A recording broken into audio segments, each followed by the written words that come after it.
কোনো রাজনৈতিক দলের নেতা সদস্য কাউকে আমি আঘাত করতে চাইছি না। আমি আমার চিন্তাটা শুধু ওনাদের সামনে তুলে ধরতে চাইছি যে আসুন আমরা দেশের মানুষের শিক্ষা, দেশের মানুষের স্বাস্থ্য, দেশের নারীদের অধিকার, এম্পাওয়ারমেন্ট, কর্মসংস্থান, পরিবেশ সব কিছু মিলিয়ে এই যে বিষয়গুলো যেটি একটি সাধারণ মানুষের জন্য প্রযোজ্য, আমরা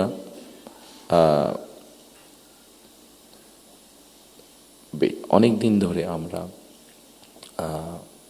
শব্দটা কি আমাদের রিফর্ম, শব্দটা মনে করতে পারি, সংস্কার, রিফর্ম, যেই বিষয়গুলি নিয়ে আমরা আলোচনা করেছি, আপনারা যদি একটু খেয়াল করে দেখেন এই রিফর্মের আমার কাছে মনে হয়েছে যে 3টি পার্ট আছে। একটি হচ্ছে সাংবিধানিক পার্ট, একটি হচ্ছে আইনগত পার্ট, এবং আরেকটি হচ্ছে মানুষের প্রতিদিনের জীবনযাত্রা, নিরাপত্তা, তাদের সিকিউরিটি সব কিছু নিয়ে একটি পার্ট আছে।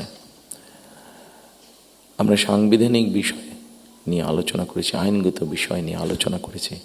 আমার মনে হয় মানুষের প্রতিদিনকার প্রত্যেকটি মানুষ, সকল সমাজের প্রত্যেকটি শ্রেণী পেশার মানুষ, তাদের প্রতিদিনকার যে চাওয়া পাওয়াগুলা, প্রয়োজনগুলো, সেটা নিয়ে বোধহয় আমরা আলাপ আলোচনা একটু কম করেছি।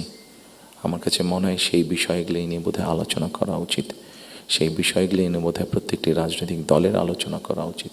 আমরা শুধু রাজনৈতিক বিষয় নিয়ে সেমিনার করছি, সিম্পোজিয়াম করছি, আলোচনা করছি, তর্ক বিতর্ক করছি, অবশ্যই ওগুলো প্রয়োজন আছে, কিন্তু অ্যাট দ্য সেম টাইম আমরা যদি মানুষের প্রতিদিনকার তার চিকিৎসা ব্যবস্থা কী হবে, তার কর্মসংস্থান কী হবে, তার পরিবারের সন্তানদের শিক্ষা ব্যবস্থা কী হবে, তার রাস্তায় বের হলে নিরাপদে সে ফিরে আসতে পারবে কি না, এইরকম বিষয় যেগুলো আছে, এই বিষয়গুলো নিয়েও বোধহয় আমাদের আলোচনা আরও একটু বেশি হওয়া উচিত।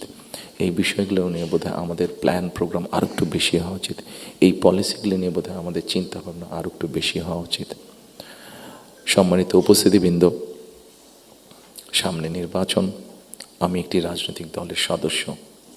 স্বাভাবিকভাবেই আমরা 22 তারিখ থেকে আমাদের সকল রকম পরিকল্পনা নিয়ে জনগণের সামনে যাব। আপনারা যারা আজকে কষ্ট করে আমাদের আমন্ত্রণে এখানে এসেছেন, আবারও আপনাদেরকে আমি আমার এবং আমার দলের পক্ষ থেকে আন্তরিক ধন্যবাদ জানাতে চাই।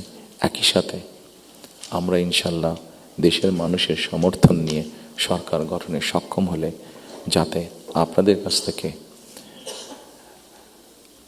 কাছ থেকে এমন ধরনের আলোচনা, সমালোচনা আমরা পাই যেটা আমাদেরকে সাহায্য করবে দেশকে সামনে এগিয়ে নিয়ে যেতে।